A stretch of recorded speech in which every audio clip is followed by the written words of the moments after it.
Live from KSAT12, the news at noon starts right now. New this noon, continued fallout after SAISD had to cancel classes at all its schools because of heating issues. The district blaming the problems on a combination of faulty equipment, aging infrastructure, and human error. The district now confirms 2 top officials from its operations department have resigned. In a letter to staff, Superintendent Dr. Jaime Aquino said he accepted the resignations of Ken Thompson, Deputy Superintendent of Operations, and Mike Eaton, Chief of Operations. Aquino goes on to say that the district will open schools only at locations where the staff on campus knows the classrooms are ready for learning. The district previously said it needed to close every school to do repairs and check the campuses. Aquino says all the schools were checked Monday when students were out and everything was working. However, not all of their boilers were properly programmed to run around the clock. And that led to major issues like boiler pipes breaking. Other systems simply didn't work correctly. SAISD has said it plans to reopen schools on Monday. And a look outside with live cam, 46 degrees. What a beautiful day. It is chilly, but not as chilly as earlier. That's true. I did enjoy yesterday where temperatures were in the 70s. Felt pretty good, but it was a one-day thing. It was a one-off thing because today it's colder. Cold front came through last night. It's windy. Makes it feel a lot colder than that actual temperature there you see in the bottom of your screen. So let's look at some of the wind gusts. They're still up there in the 25 to 30 mile per hour range, even higher than that in some cases. We just got a gust of 32 miles per hour here in San Antonio, and seeing some gusts down to 23 at Stinson, gusting to 26 in Gonzales. These winds will stay gusty for another couple of hours before they start to subside this afternoon, which will eventually lead to a cold night tonight and a cold start to your Saturday. We're expecting to be up around 50 this afternoon. That'll be our high temperature, and then look for temperatures to fall off quickly tonight.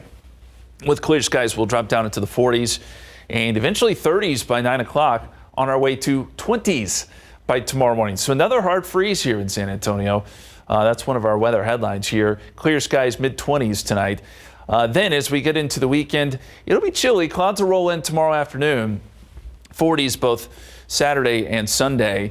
And look for rain to arrive by midday Sunday and stick with us through much of next week. In fact, it looks pretty wet, especially as we get into Monday morning. We're going to talk more about that forecast and temperatures tonight as well, coming up here in just a few minutes. A lot of changes. Thank you, Justin. Now, one driver has traveled a whole lot of miles only to end up in jail.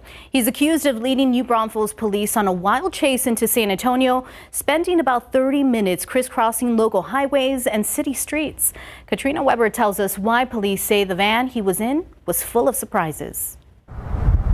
The back of an apartment complex on San Antonio's northwest side spelled the end of the road for this U-Haul van.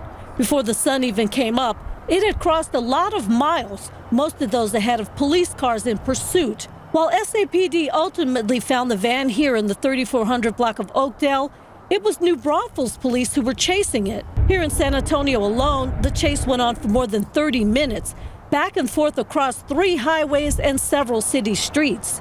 After the driver bailed out, officers say they found him in the bathroom of an apartment. They also found out he was a 70-year-old man. As it turns out, that van, which is from out of state, is not the only thing that was stolen. Police say it was full of items that were taken in burglaries, mainly out of San Marcos. Based on the labels on some boxes, it appeared the stolen loot included products for vaping. After all the miles he traveled, the suspect was on his way back to New Braunfels, first to get checked out at a hospital, then to head to jail. Katrina Weber, KSAT12 News. Thanks, Katrina. A jury will soon begin deliberations in the capital murder trial of Hilson Avalar Rodriguez. Avalar Rodriguez charged in the 2018 murders of Nicholas Milanovich and Julia Wright. Closing arguments just got underway a little while ago after a short delay. Late yesterday afternoon, both sides rested after a video was played to the jury of Avalar Rodriguez confessing to the murders, but saying he was forced to do it or he would be killed. The jury can consider a lesser charge when deliberating if they feel there wasn't enough evidence to prove capital murder. You can watch those closing arguments live right now on KSAT.com, KSAT Plus, and KSAT's YouTube page. Stay with us all day as we await a verdict. The scathing Department of Justice report on the Uvalde mass shooting detailed the most significant failure. was a lack of urgency by law enforcement, but it's not the only takeaway from the more than 500-page document. Right now on KSAT12, we have a breakdown of the 10 times law enforcement missed opportunities to stop the Robb Elementary gunman. Scan the QR code to see that story. Meanwhile, Brent de la Paz, a criminal defense attorney in San Antonio, says the latest report could be just what the Uvalde District Attorney's Office has been waiting on to bring the case to a grand jury.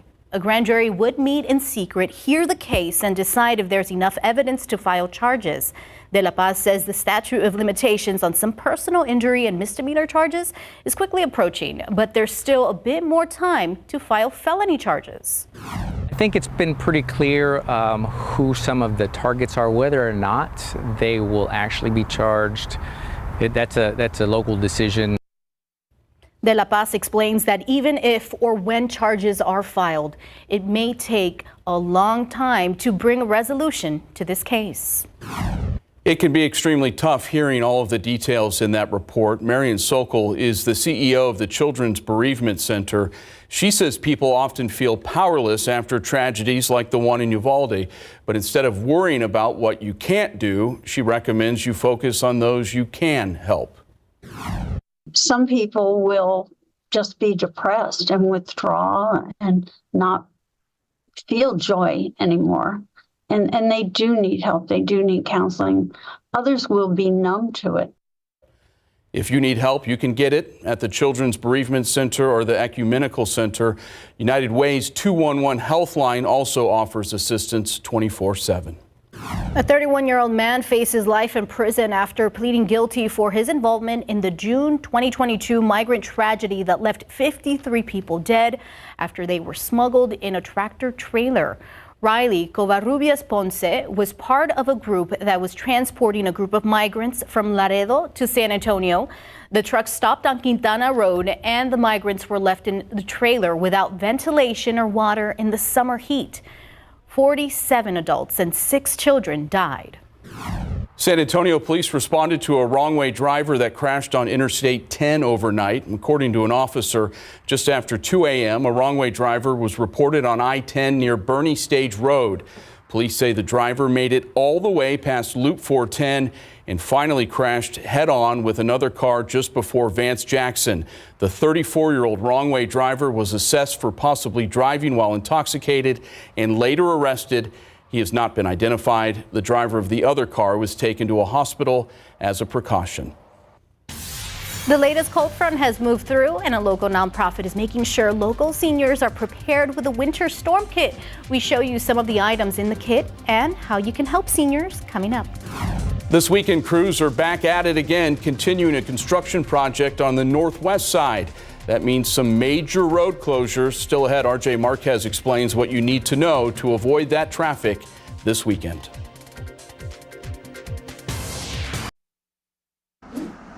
Well, it's round 2 of some major closures on the far northwest side. So let's get right to it, show you exactly what you're going to be looking at here. So what we're talking about is that continued work taking place there on 1604 and I-10. They're going to be shutting down both directions of I-10 and also 1604 at this interchange. So if you are coming up on I-10, you're going to have to exit UTSA Boulevard to La Cantera Parkway. That's when you're going to be able to get back onto the highway. Now for our drivers on 1604, you're going to have to exit Vance Jackson, go all the way up to the rim and around, and then you could get back onto La Cantera Parkway on the 1604 side. So we went out the other day and got some drone video of exactly the latest sort of updates that we're seeing here. So again, this is a ramp that is being built from Loop 1604 eastbound to westbound I-10 that's going to be going up to Burney.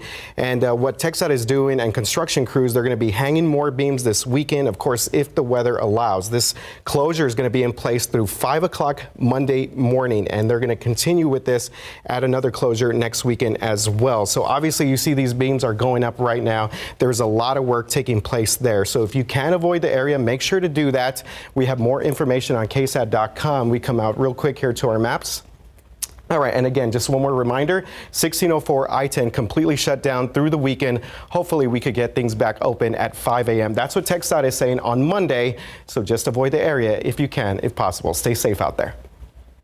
And a local nonprofit is helping seniors navigate this winter weather and has equipped them with a winter storm kit. This winter, Meals on Wheels of San Antonio has distributed over 4,000 kits to seniors and distributed more than 300 heaters. The kits included food like tuna and peanut butter. It also has a flashlight, grippy socks, Mylar blankets, and hand warmers. The only day we were closed was MLK when everyone else was, and we were open every other day this week because we know how important it is for them to get that daily check. And so we were still delivering and doing that daily health check, that friendly visit. Meals on Wheels San Antonio is looking for volunteers. Delivering just 1 hour a month is life-changing for 10 Meals on Wheels clients. If you know a senior that might need a meal, you can make a referral or apply for yourself. The nonprofit has an online referral form. And a quick reminder for National Blood Donor Month, our KSAT community partners are helping people schedule their donations. So if you want to donate for the first time or if you're a pro, just visit donatebloodtoday.com to schedule your donation. And taking another look outside on this cool January midday, not a lot of traffic in either direction up there at the San Antonio airport. Justin, you said this was a brief break from the cold weather yesterday and now back to it? Yeah, we're just kind of going back and forth here. It's one of those weeks that'll keep you on your toes. Yesterday was warm, today not so much. We got gusty winds now. It feels a lot colder out there. And one thing those winds did do was kick up Mount Cedar. The aquifer's up 0.2 of a foot today to 637.4, but there is the Mount Cedar count, 9,620. That's up big time from yesterday. Molds are low. How long will these winds stick around? How cold will it get tonight? And what about these rain chances next week? We're going to detail all of it for you coming up.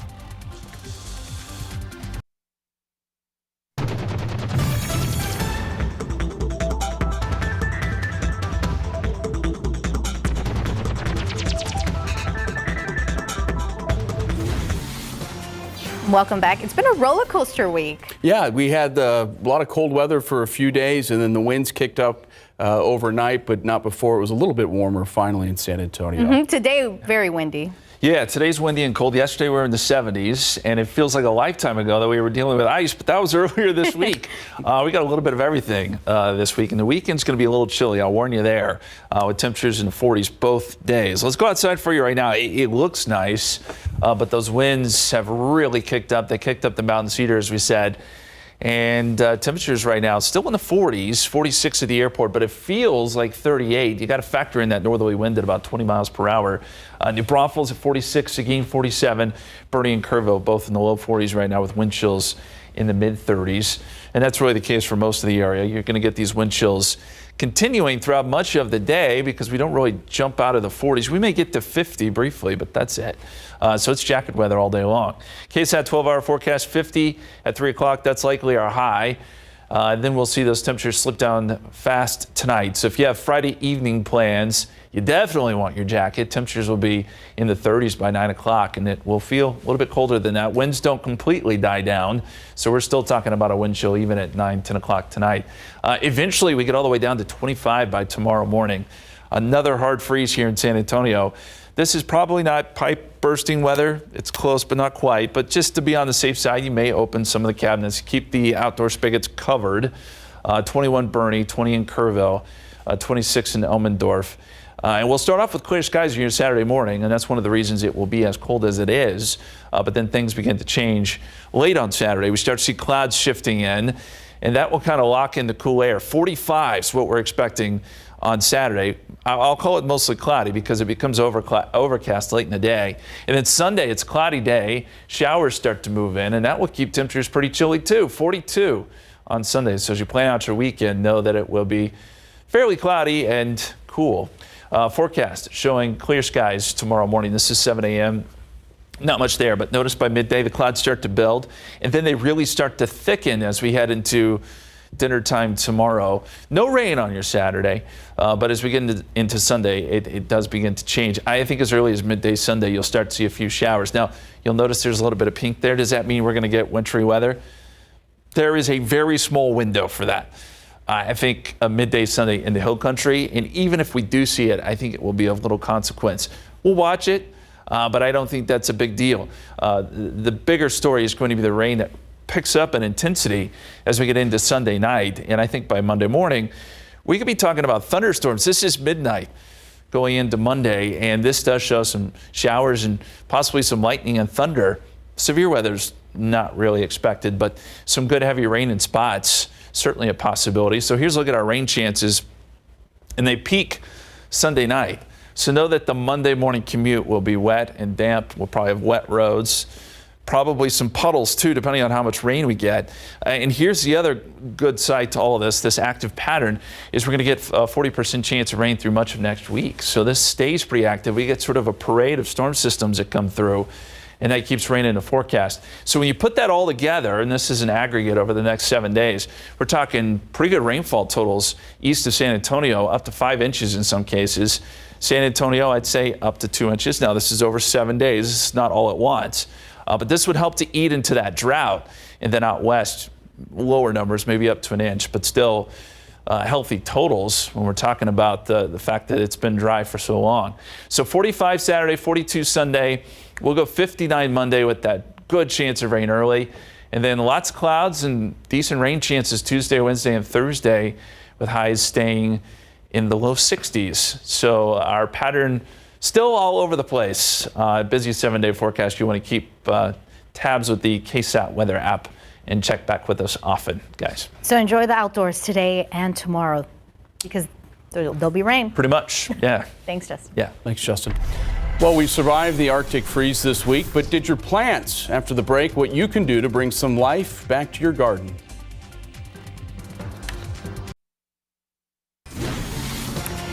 So have you started to peek under the plant coverings and have found your plants looking dead from the Arctic freeze we had this week? In this segment of Gardening with KSAT, Sarah Costa shows us why some of your plants aren't really dead, just dormant, and what to do next. South Texas just endured another Arctic freeze, and you worked hard to save your beloved plants. So now your plants look like this, or even a little bit of this. Don't panic and don't pull them up. Your plants most likely aren't dead. They've just died back, they've gone dormant, and will probably come back in the spring. So now what? All you can do right now is wait. I know, I'm not a patient person, and I hate it when my garden looks this sad. But it's what our plants need right now. A little bit of space. Plants don't like clingy gardeners. Don't prune anything just yet. If you start pruning away the dead stuff now, you can do more harm than good. Remember, we can get another freeze, and those dead leaves and stems can protect your plants. I would wait to prune until at least the end of February or after several weeks of warm weather. And before you prune, make sure you check the forecast with the KSAT weather team to make sure there's not a freeze in the next 10 days. What you can do is scrape the wood. If it's still green, your plant's alive and will sprout in the spring. Yay! And your garlic, it's not dead. Let that foliage die back. It's still very much doing its thing under the soil, trust me. And if your sago palms have a little bit of damage, don't worry, they're most likely to come back. You can confirm this by checking the crown to make sure it's still solid. You'll know your plants are still alive once growth starts sprouting from the roots, most likely by March to early May. Happy gardening, I'm Sarah Costa, KSAT12 News. A lot of great information there. Now, some plants that may have not made it, newly planted ones in the fall, especially if they weren't covered. So keep your plants covered through tonight. We have another freeze, but make sure you uncover them by Saturday afternoon so they can soak up the much needed rain we will be getting through the next week, which will help them spring back to life in a couple of months. Well, the countdown is on, just 4 days out from next Tuesday's primary here in New Hampshire. I'm Morgan Norwood, and I'll have everything you need to know about the race coming up. And new today at 5, if the new year has sparked new motivation to exercise, you may be looking to buy new equipment. But what do you do with the old stuff? We'll tell you how to make room for the new gear and how you could even earn some cash in the process. Today at 5 after Entertainment Tonight.